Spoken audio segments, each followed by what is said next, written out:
Radhe Radhe, welcome back to my new mini blog. আসলে বন্ধুরা অনেকদিন পর মিনি ব্লগ বানাতে চলছি। আশা করছি সবাই ভালো আছো, ভালো থাকো। সকাল সকাল ঘুম থেকে ঘুরে তাড়াতাড়ি ব্রাশ ট্রাশ করে চলে আসি আমার দাদুর দোকান ইডলি দোকানে।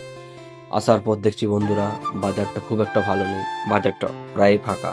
সেজন্য বন্ধুরা একটা ভিডিও বানানো যাক, সেজন্য নিজের একটা ভিডিও বানানো। বন্ধুরা খদ্দারের ভিডিও বানালে তারা অনেক লজ্জা পাচ্ছে। তার বন্ধুরা খদ্দারকে দেখতে আমার খেতে লেগে যায়, সেজন্য আমিও এক প্লেট ইডলি খেয়ে নিই।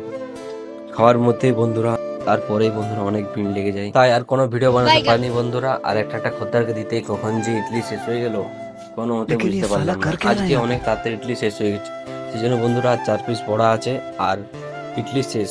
সেজন্য বন্ধুরা আমি এখন রেডি হতে থাকি বাড়ি আসার জন্য। আর একটা ছোট্ট করে আমিও নিজের ইন্ট্রো ভিডিও দিয়ে করে এখানে ভিডিওটা শেষ করলাম। যদি ভিডিওটা ভালো লেগে থাকে লাইক শেয়ার কমেন্ট করতে ভুলবে না বন্ধুরা। দেখা হচ্ছে পরের ব্লগে। ধন্যবাদ।